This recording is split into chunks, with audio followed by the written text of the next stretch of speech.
Usa ka pagtuo, usa ka tingog, usa ka katawhan.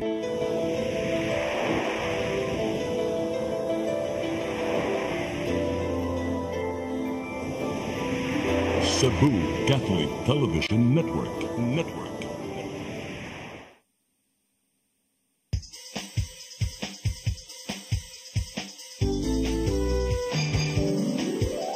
Hello Cebu, maayong buntag. Nagsunta ang kahayag nga nagsugid sa matuod, kadagan sa panghitabo. Hello Cebu, maayong buntag Pinoy.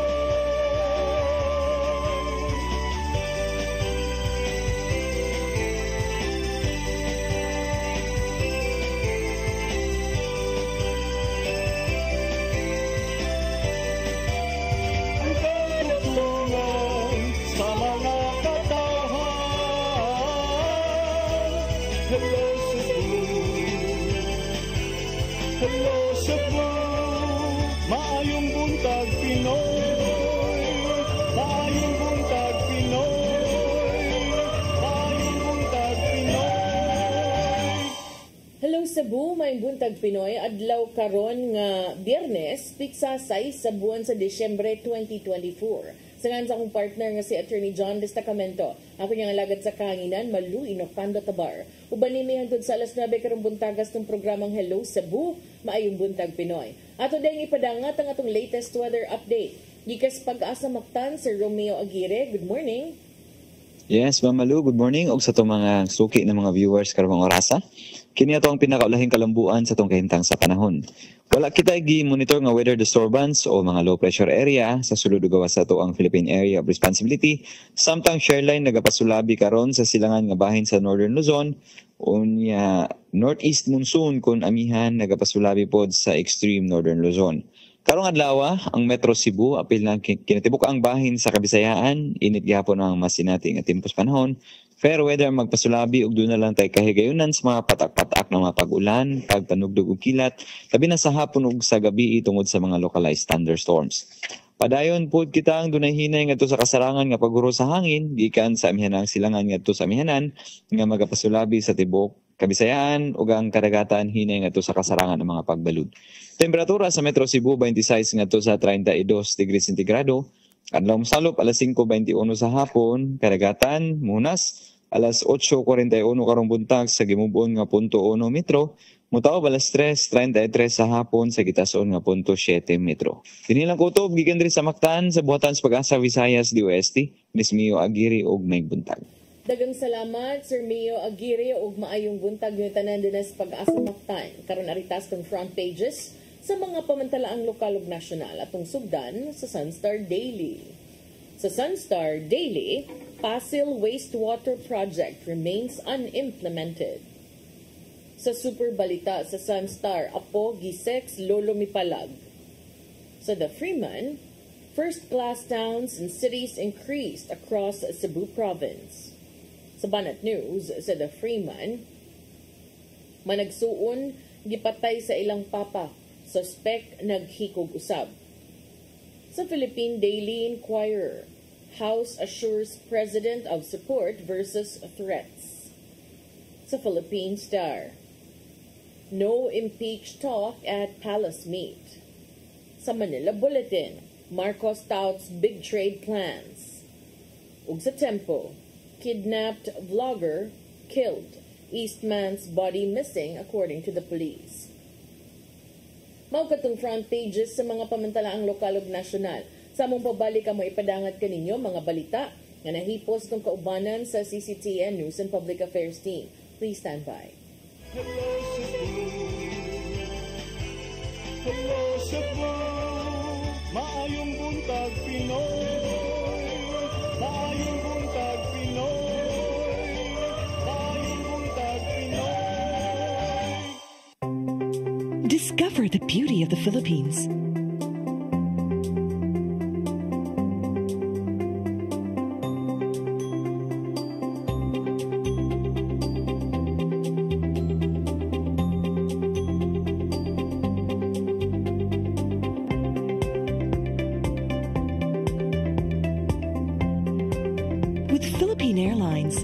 country's flag carrier.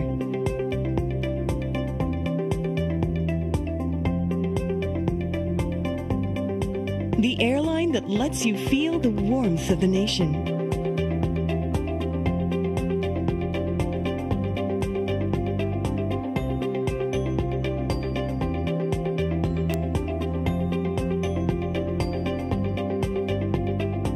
Mabuhay!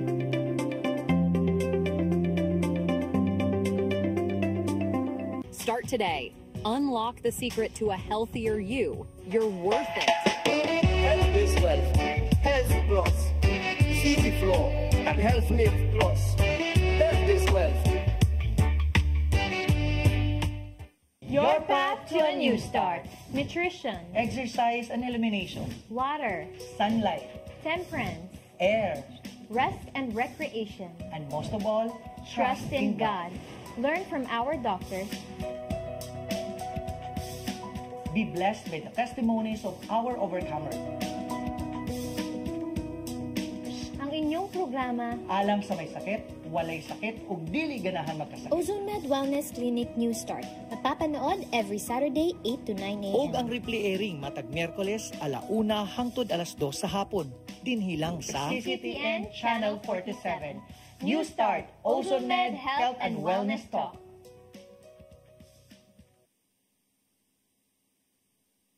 Hello Cebu, maayong buntag Pinoy, maayong buntag Pinoy, maayong buntag Pinoy. Balik sa Hello Cebu, may buntag Pinoy ug karon sa atong mga balita. Nagunas tong mga balita karong buntaga, Department of Energy Visayas ug Department of Trade and Industry 7 may pahinumdum sa paggamit og dekalidad nga Christmas lights ug mga dekorasyon. Kini aron pabiling luwas sa sunog ang kasaulugan sa Pasko. Ang kasayuran ihatod ni Gia Navarro. Naghiusa ang Department of Energy Visayas Field Office o Department of Trade and Industry 7 sa panawagan bahin sa paggamit og Christmas decorations. Ilabi na nga daghan ang namalit sa mga Christmas lights sa mga dagko ug gagmay nga tindahan. Sumapa ni DOE Visayas OIC Director Renante Sevilla nga luwas ang maong dekorasyon kung aduna kini ICC sticker. Kini aron pamatud-an ang pagkalihitimo og maayong kalidad sa mga produkto. Ilabi na nga gilikayan ning panahona ang mga sunog nga tungod mismo sa short circuit gadala sa mga substandard nga pasuga. Imported good, they should undergo testing, random testing. No? They're doing random testing to make sure na safe atong gipaligya ng mga lighting lights nato or Christmas lights nato. Musgan sa DTI-7 ang ilahang kampanya sa dekalidad nga Christmas decoration. Pinagi kini silang subsob nga pagsubay sa mga namaligyan nini ngadto sa merkado. So katong easy regulate na siya. You can be sure nga genuine na siya, on quality na siya, kung naa na siya ICC mark.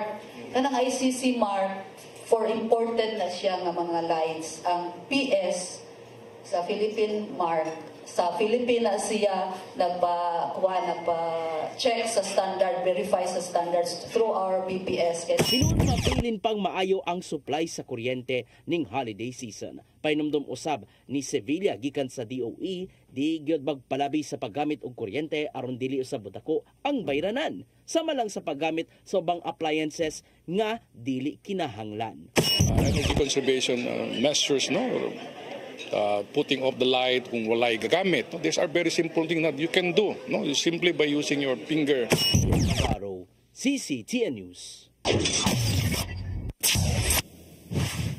Sa laing bahin, upat ka mga batang managsuon nga gipang padlock sud sa ilang balay sa barangay Punta Engaño, Dakbayan sa Lapu-Lapu, gi-rescue sa Lapu-Lapu City Social Welfare and Development Office.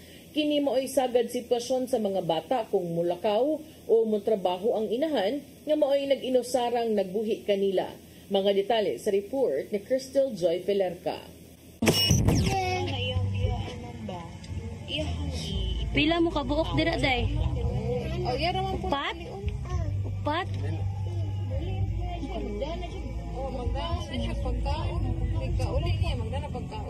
Papa mo ni kaon? Wala pa?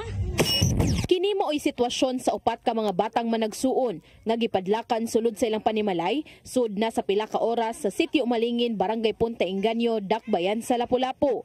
Ang mga bata nagpangidaron og 6 anyos, 5 anyos ug 3 anyos nga kaluha. Matod ni Konsehal Mark Istardo sa Barangay Punta Inganyo nga nakadawat sila og report pasado alas 2 sa hapon kagahapong adlaw nga dunay mga batang gipadlakan sulod sa ilang panimalay sukad pa sa alas 8 sa buntag.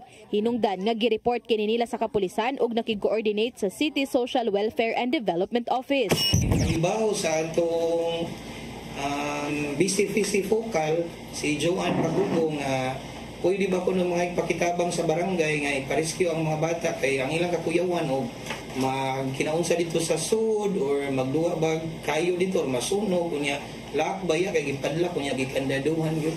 Gi-report kini nila sa kapulisan og nakig-coordinate sa CSWDO. Ang CSWDO mismo namo ay nangunay og abli sa padlak pasado alas 9 kagabi ug naabtan nga nangatulog na ang mga bata. Gipukaw kini nila og gidala sa barangay hall. Gipakaon og didto na gipakatog ang maong mga bata kauban ng office staff sa barangay ug ang focal person sa Barangay Council for the Protection of Children. Gihuwat usa nila nga motumaw ang ginikanan. Kaganihang buntag, pasado alas 9 sa dihang naabot sa barangay hall ang inahan sa mga bata. Matod sa 29 anyos nga inahan nga si alias Mitch, kini mo'y sagad nga sitwasyon sa mga bata tungod kay nag-inusara siyang nanginabuhi para kanila og wala siya'y mabinlan. Bilinan lang kini niya og makaon sa dili pa siya mo trabaho isip part-time waitress. Binlan na ako sila pagkaon na nang nangada na ako sila hantay pamapunod ko na sila rin magkaon. Apan giangko niya nga sa pagkahitabo kagahapong adlaw, wala siya ni trabaho og aduna siya'y gilakaw. Samtang gidugang pa ni Konsehal Istardo nga ni saysay usabang inahan nga pamaagi kini niya aron nga dili mo adto sa dagat ang iyang mga anak, ilabi na nga duol lang sa baybayon ang ilang panimalay. Dili lumad nga taga Lapu-Lapu ang inahan sa mga bata ug duha pa lang katuig nakapuyo sa maong dapit ug ang parinti lang niini mao ang iyang angkol nga usa-usab ka taxi driver nga maoy nagpapuyo kanila sa maong balay. Tungod kay walay mabinlan, kini mo'y sagad nga sitwasyon sa mga bata o galing mulakaw ang ilang inahan.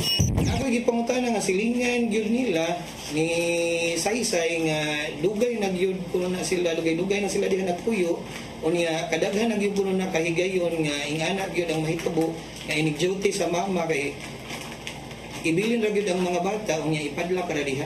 Pasado alas 10 kaganihang buntag, gidala ang mga na-rescue mga bata sa home care center sa CSWDO ug i-assess pa sa mong buhatan kung angayan pa bang ibalik sa ginikanan ang maong mga bata. Crystal Joy Filerca, CCTN News. Sa dugang balita, pagmugna og komitiba nga moimbestigar sa giingong illegal nga pag-transfer sa luna nga gipanag-iya sa syudad, gitugyan ni Mandaue City Mayor Glenn Bersede ngadto sa konseho sa Dakbayan. Ang kasayuran ay hatod ni Mary Rose Sagarino. Human sa pagpasar sa resolusyon, gitugyan ni Mandaue City Mayor Glenn Bersede sa City Council ang pagmugna og Technical Working Group. Ang maong komitiba mao'y tahasan sa pag-imbestigar sa giingong yuta sa Mandaue City nga illegal nga napalit ni Congresswoman Emery Lola Papuano Dizon o giyang bana nga si Upaw Barangay Captain Nixon Dizon. Matod ni Bersede nga mohatag siya og permiso kung mangayo man ang konseho. Technical Working Group ito nga mo investigate kay papunti mo na sa city unya nga no ilan alas na mga clarification atong council anong ito buhay nga na ito may sulti ha may pala kay at that time murag si kupidong pumatingali ana tidi kapidong ang komitiba lang kuban sa mga konsehal, mga department heads lakip na sa city assessors ug city administrator. Makahinumduman nga ang mayoriya sa konseho ni papasar og resolusyon. Nag-awhag kang Mayor Glenn Bersede sa pag-imbestigar sa giingong illegal nga pag-angkon sa 2,500 metro kwadrado nga kabtangan sa syudad.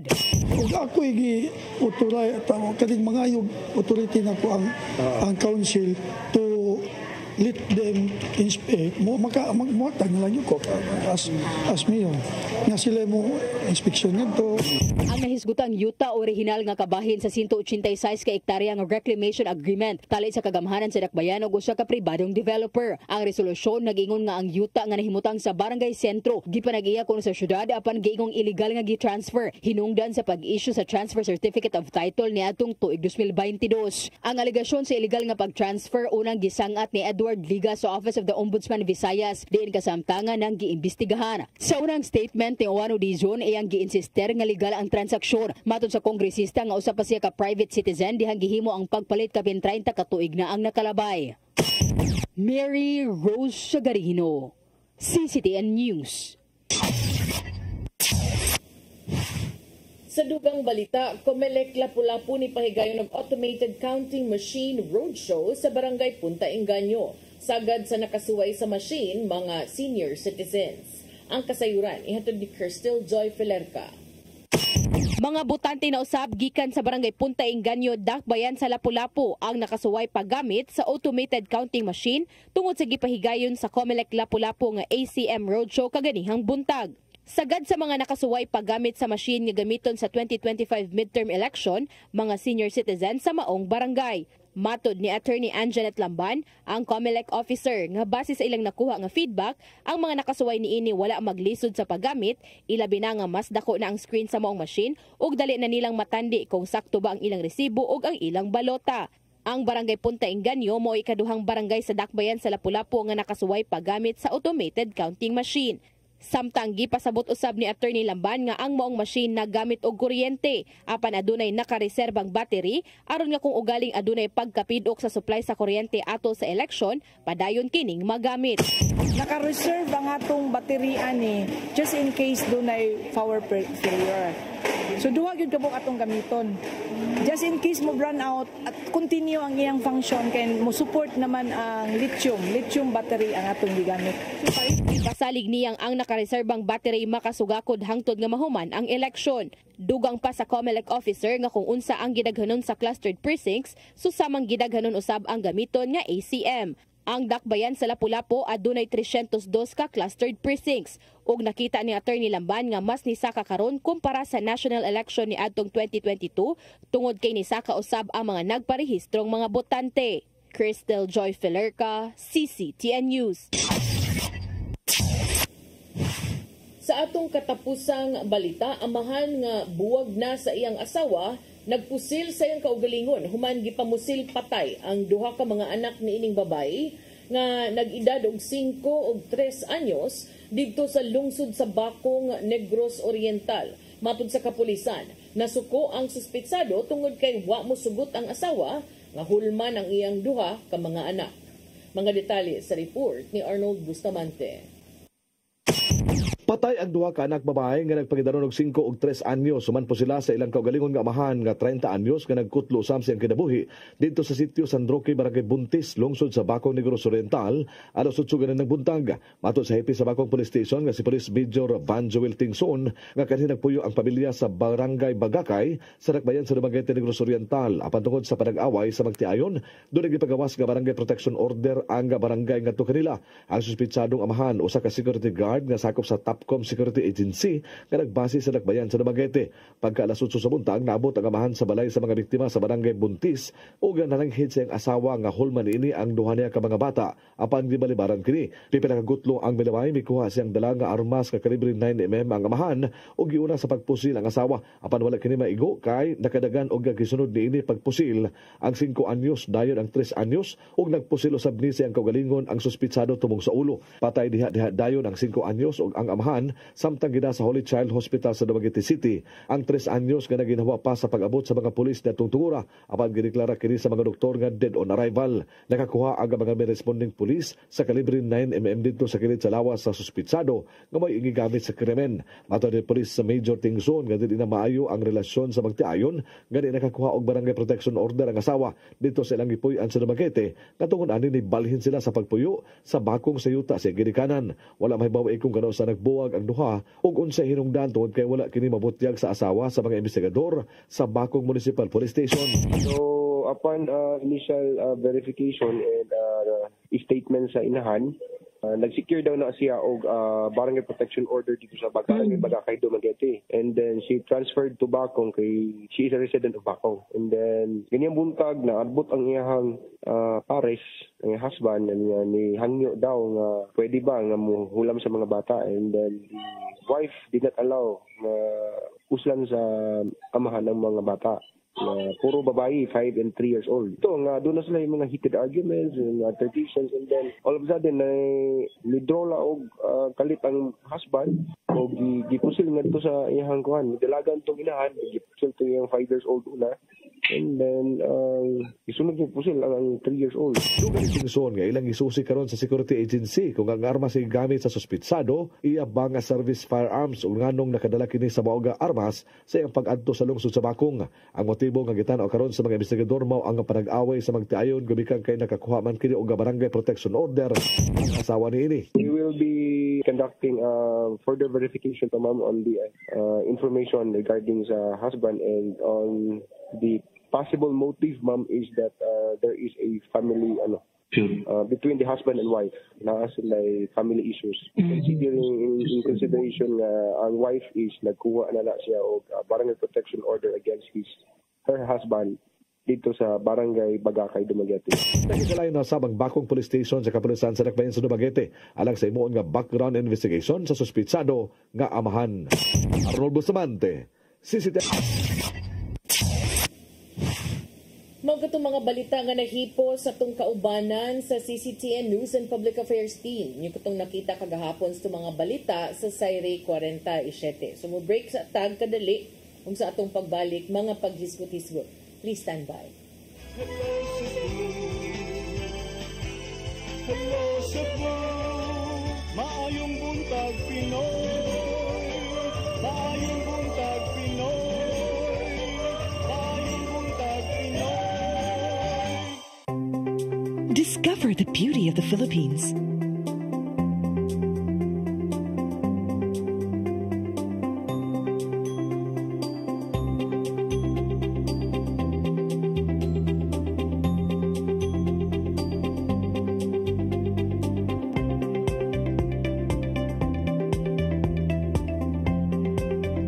Philippine Airlines, the country's flag carrier.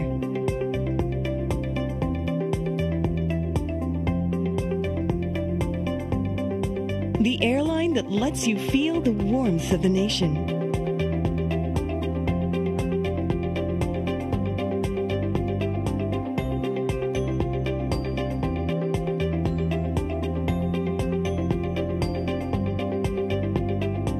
Mabuhay.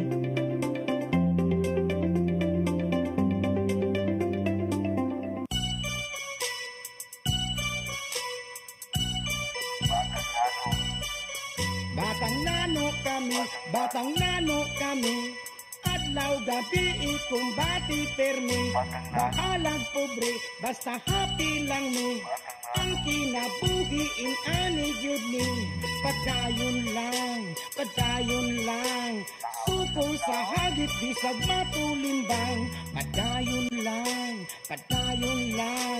ang kinabuhi in ani gyud ni, batang nano kami, adlaw gabi ikumpati permi, pirming katawan o pirming tamayon, sila na ihasa among gigamyon sa among kahimtang, laban lang gihamon bisag sa katiliban, kaya no yanuhon padayon lang pirmi bisag usahay kapoy na, Ginoo ray bahala tugyanahan sa iyaha, maugini ang storya sa among kinabuhi, kami ang batang nano gaantos sa among kapobre, batang nano kami, adlaw gabi ikumbati permi, bahalang pobre, basta happy lang ni, ang kinabuhi in ani gyud ni, padayon lang, suko sa hagit bisag matulimbang, padayon lang,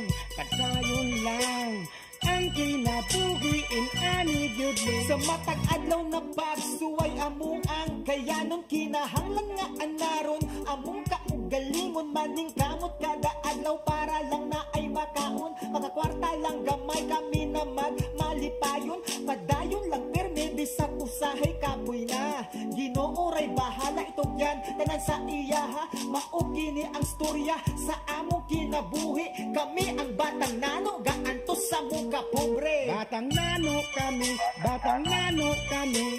adlaw gabi ikumbati permi, bakalang pobre, basta happy lang mi. Ang kinabuhi in ani gyud mi.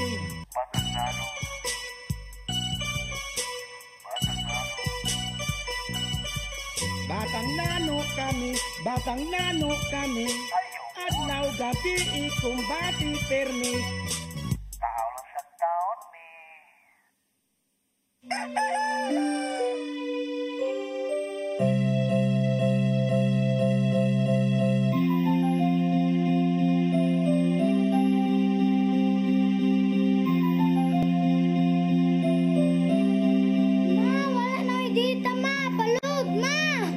Sorry ma'am, na-late ko. Nangita pa mong gusto para internet sa kong anak, ma'am. Ay, wala na yung problema. Pati Sinisibu. Sinisibu, Sinisibu. For your internet connection. And for the signal of your cable TV. So fast and straight the transmission to your home. Sinisibu. Sinisibu, Sinisibu.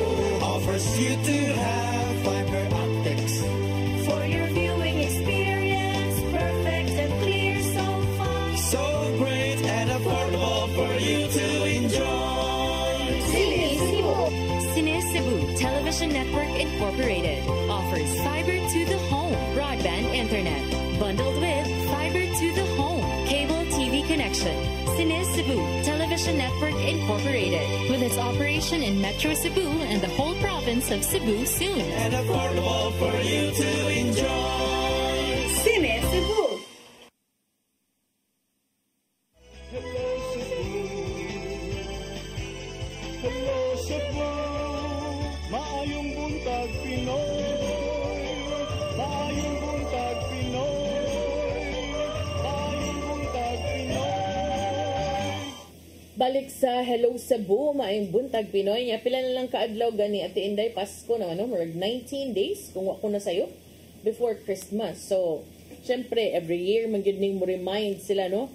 Pero karon ting ko ana pod, ting remind na pod kay matud sa Civil Service Commission, doon na sila giluwatan nga mga pahinumdum ngadto sa mga ahensya sa gobyerno, subay na usab sa pagpahigayon og Christmas or year-end parties sa nagkalain-laing mga buhatan sa gobyerno ug ilahan na sang subli nga gitataw nga kinahanglang walay mga public funds nga gamiton ug matud pa ethical standards must be followed. Sa usa ka interview kagahapon, si Civil Service Commissioner Eileen Lourdes Lizada niingon nga ang government funds dili mahimong gamiton alang sa mga Christmas party, apan mahimong gamiton kung using food money. So magtampo-tampo. Matod ni Commissioner Lizada, kung mupahigayon manggani og Christmas parties, dili kuno himuon in such a way nga mahimo nang imong buhatan nga murag private venue. So ingon siya, if you conduct Christmas parties, do not hold them in a manner that turns your office into a private venue.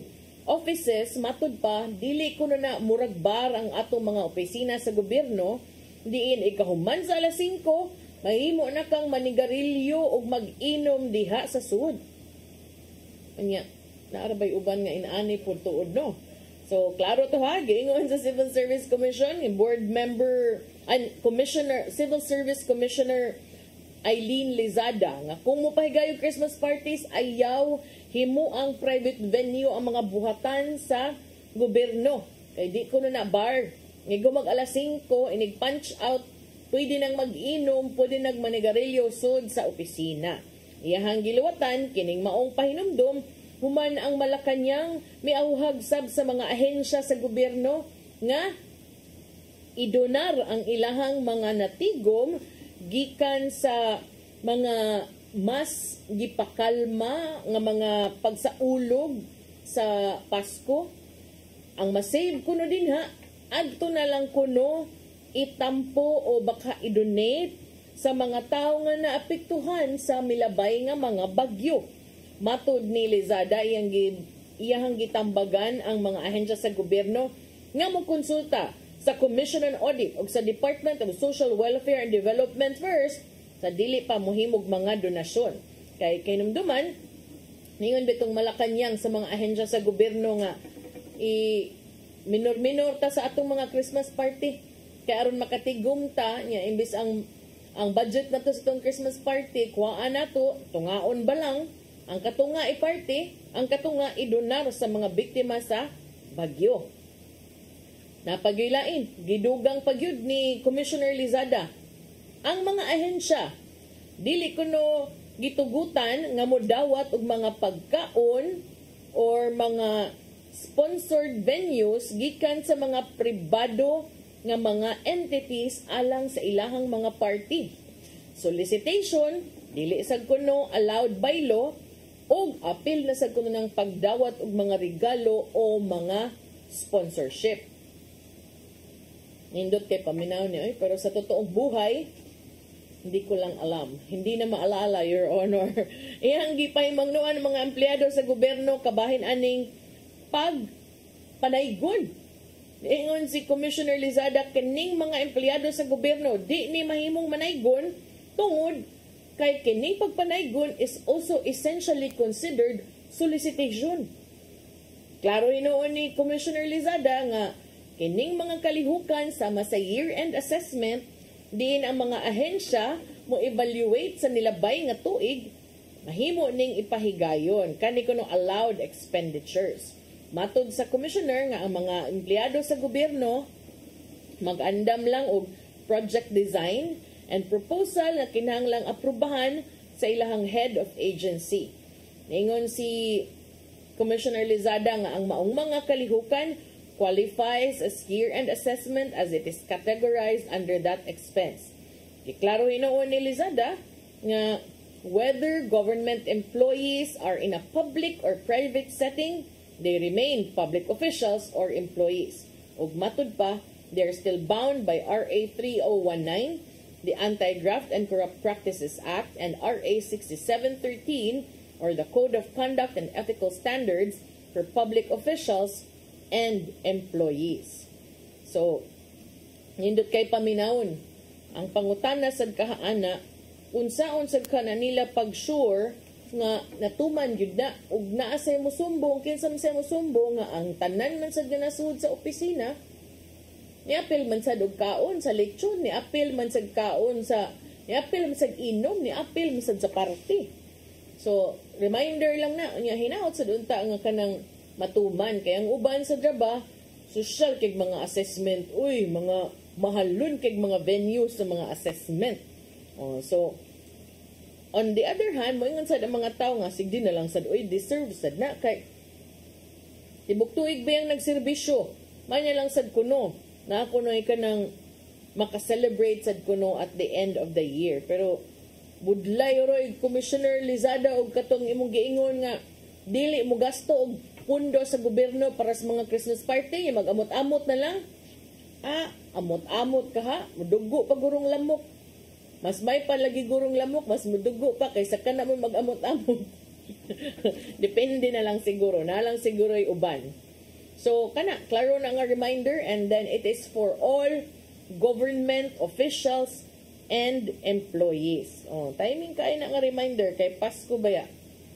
Follow ko no, ethical standards. Yan. Sakto sa daoy kay, kung imong hunaw-naon, sakto ang gingon ni Commissioner Lizada, bisan pag mga pribadong kalihukan, ayaw kalimti, nga ikaw, opisyal ka sa gobyerno, empleyado ka sa gobyerno, kay dili na mawagtang ang imuhang pagka-opisyal or empleyado sa gobyerno, inighuman sa office hours.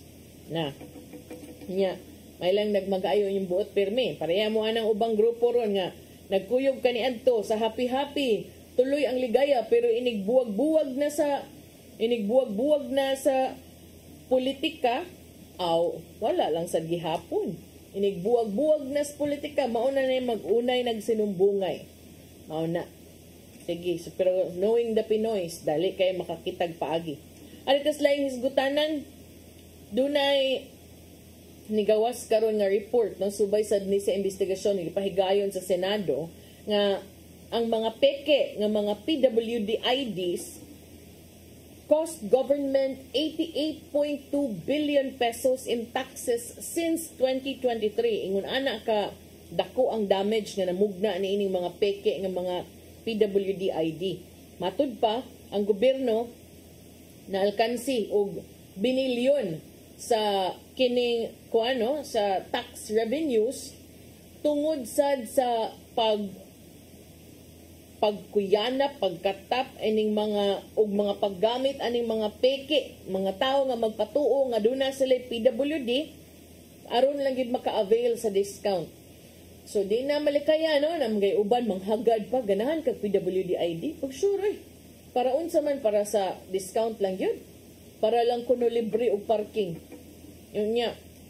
Di ba gud na mahugog pagpanika? So karon, kung imo nang tipunon tanan, tungod lang sa mga peke nga ID sa PWD, matod ni Senator Sherwin Gatchalian nga base sa datos nga nakuha sa Senate Committee on Ways and Means na sayran nga sa tuig 2023 lang, last year, na alkansi ang gobyerno og 88.2 billion pesos.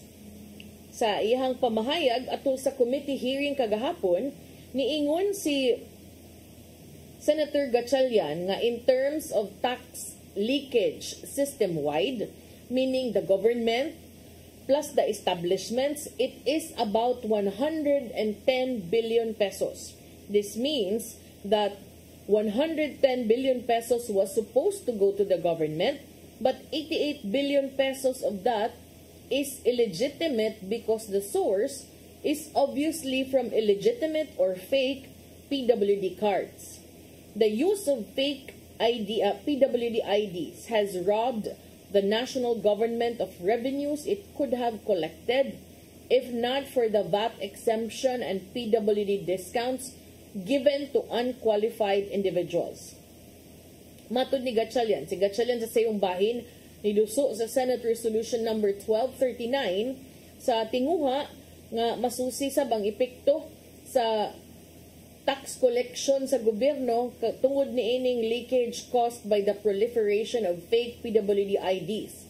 Aron matud pa makahimo usab sila og necessary legislation or policy recommendation. Datos nga nakuha gikan sa Department of Health ni pakita that as of November 2024, adunay 1.8 million registered PWDs sa nasod. Apan matud ni Gatchalian nga base sa estimate sa ilahang komitiba, adunay 8.5 million fake PWD IDs nga nag-circulate sa nasod or almost 5 times the legitimate ones. Matod ni Gatchalian, ang mga establishmento also absorb the discount. So if you compute everything, it's about 208 billion pesos in 2023. But 166 billion pesos of that napunta sa mga illegitimate nga mga PWD. So the establishments are actually absorbing more for the fake PWD cards rather than the legitimate PWDs going to their establishments. Kinimatud pa ang ilahang estimates, but the tax leakage is very hard to capture. You don't know the exact number of fake PWD cards out there. We will only have experiences and information from people to tell us their estimate on the number of fake PWD cards. Gidugang ni Gatchalian ang Republic Act 10754, also known as the Act Expanding the Benefits and Privileges of Persons with Disabilities, was designed to share responsibility in assisting PWDs. Unfortunately, ang 20% discount plus the VAT exemption amounting to a total of 32% discount nahimo na konong mas enticing pa alang sa mga tao nga mga mapahimuslanon aron makakuha sa maong mga discount bisan og di sila PWD. Ang uban bagagleps magpa PWD na lang ay tatog ang epekto sa daan nino kanang kung manikas ka di ka PWD unya gamit kag ID kay I don't know anang Aron lang yun makabentaha ka sa gobyerno. Aron lang yun kintahay ka nang ma-exempt ka, kanang unsa man, pero kuya ka kag pamaliton para maka-discount lang yun ka. Nga na ba? May tapod ka nang kung unsa imong gideklara diha nga imuhang sakit. Mausad na mahitabo nimo kada human imong kaon sa imong gustong kaonon or palit sa imong gustong paliton. Matod ni Gatchalian nga ang kining pag-issue ko no og mga peke nga PWD ID mura na kunog nahimo nga maayo nga negosyo para sa mga pipila ka mga individual. Idugang ni Gatchalian nga kining mga peke nga ID ipamaligya for as low as 300 pesos sa Bacolod City and as high as 1,300 pesos in Valenzuela City. Pipilasad ka mga tagiyag mga restaurant ni padayag sad sa ilang mga kabalaka, kabahin sad sa ilang mga alkansi tungod sa grabing paggamit ni mga peke nga PWD ID that enables holders to avail of the 20% PWD discount and VAT exemption. Ang mga restaurant owners niingon nga sa milabay nga mga tuig, dunag yoy significant increase sa mga halin o pagpamaligya gamit ang mga PWD cards from only 5% kaniadto nahimo ng 30% ang gidaghanon sa mga namalit sila mga baligya nga mogamit og PWD cards. Si Eric Teng, ang presidente sa Restaurant Owners of the Philippines, atul sa Senate hearing kabahin ini niingon, what we have seen so far in the previous 2 years, we detected 5% of our sales affected by PWD discounts. Now, we are seeing 25% or more than a 5-fold increase in the last 2 years. This will inevitably force us to raise prices, and when we raise prices, the effect will be to harm the PWD themselves. The legitimate disabled people would be the victims of this fake PWD card. Tinuod. Kay maluoy na noon katong tinuod gid nga PWD, mauna niya hinuoy maalkansi.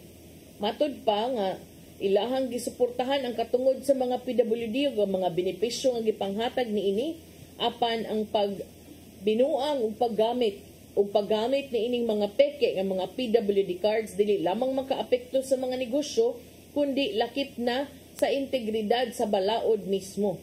Gusto lang nila nga mapanalipdan ang katungod sa tinuod nga mga PWD. Matod ni Teng nga ang restaurant industry has been encountering many amusing stories from individuals using fake PWD cards. Doon ako na sila yung mga nasugatan nga mga murag imposible na or usay simang na nga mga istorya bahin sa mga tao nga nagamit og PWD card. Usa sa example nga ilang naisgutan dito sa Senado. Doon ako noy pilot. Unya, pilot ka. Hatag kag PWD card unya ang imuhang sakit visual disability unsa og tugbas eroplano ana kung ikaw piloto ka unya di ka kaklaro di ay. So in other words, makonsider sila nga legally blind pilots kaayong kuha og lisensya sad ani no. Duna sad kunoy kaso nga ang bana ug ang asawa pareha og serial number ang ilang card ug ang ilahang claim is conjugal disability na dayon ana. Doon na kunoy daghan kaayo nga mga not so funny stories no.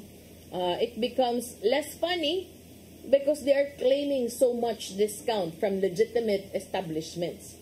Mga way kaikog, mga buga sa naong nga nang inaana ay mamintaha. Si Teng niingon nga dili ko na uncommon for restaurants to have a table of 10 people, unya kanang tanan na po kabuok, pulos na PWD card.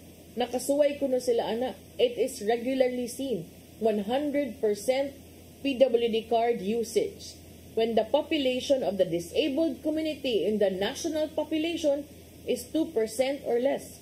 Matod ni Teng, dili ni sayon para nila nga sila pa'y mubantay kay di sad sila gusto nga sila sad ang mahimong magpulis-pulis arning mga ingon ani.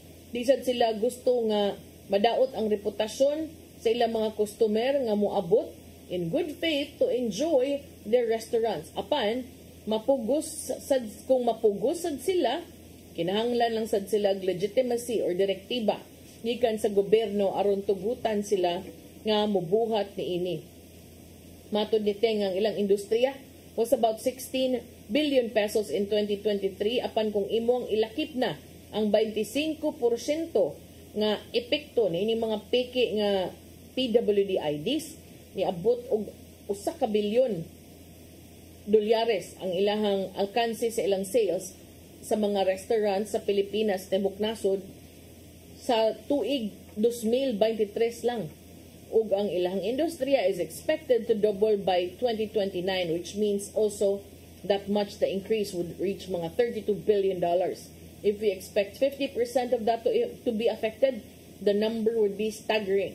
The loss in revenue and the harm ngadto sa legitimate PWD community is very, very real, and it is a clear and present danger to the survival of the restaurant industry.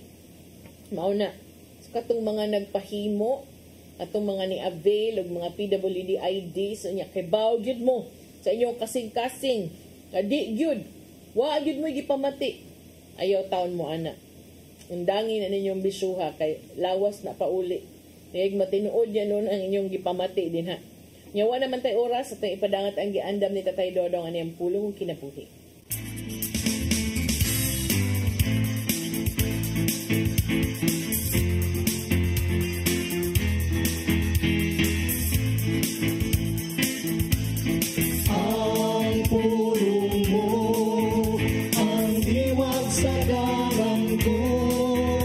Ang bisan unsa ngatong buhaton kinanglan nga kini atong gibuhat tungod kay kita nahigugma.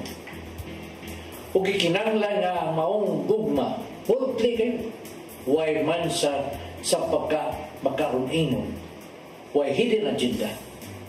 Kay kung ang atong pagbuhat nagmugna gikan sa putli nga motibo kini atong gibuhat aron kita muhatang dili aron mudaw. Kaya ang bisan unsa ngatong buhaton unya nagpabot kita nga duna kita makuha gikan ini sato pa dili putli ang atong motibo. Ug dili gyud kini makapahimot sa Ginoo. Kay sa 1 Tesalonica 2:4 nagingon, wala kami tuyo sa pagpahimot sa tao kundi sa Dios nga nasayod sa atong kasing-kasing. Mahimo na itong taguon ang tinuod na itong motibo gikan sa ubang tao apan dili kini mathago na ito sa Ginoo. Mga igsoon, mao kini ang pulong na naghatag giya sa itong kinabuhi. Pagapon kita. Nagitong amahan, himuwa nga ang tanan namong buhaton among gibuhat tungod kay kami na higugma. Ang imong katuyuan nga ang gugma mong pagtigbabaw kayo sa mong kasing-kasing kay ikaw mismo mao man ang gugma. Amen. Ang samahan sa anak sa Espiritu Santo. Ang pulong mo, ang diwag sa dalan ko. Pulong og kinabuhi ni Tatay Dodong Limshua may nagtapos sa atong tulumanon. Daghang salamat sa Philippine Airlines. Thank you, Archbishop Jose Palma. Nanay Dayanan, Tatay Dodong Limshua, thank you. Sir Dennis Tabar, salamat. At mga kaubanan sa TOC, Sir Robert, Miss Inday, Sir Matmat, Miss Maybell, Miss Joanne sa newsroom, Sir Michael, Sir Del, Sir Raymond, Sir Bruce, ug diri sa studio, si Ferdy. 19 days to go before Christmas. Andam na ba mo? Nakapamalit na ba? Ang uban for di nakapariband na ba? Pariband kay para sa Christmas party. Pa-practice na ba sa mga sayaw sa mga costume din ha? So apil sa atong pagpangandam anang mga external things atong I hope ato sang iandam atong kasing-kasing to celebrate this very beautiful occasion. Good morning, Mother. Salamat sa iyong papakiguban. Ako si Maluin Ocando Tabar, sangan sa akong partner na si Attorney John Destacamento. Magkinatagbalik ninyo sunod simana sa atong programang Hello Cebu, Maayong Buntag Pinoy. God bless us all.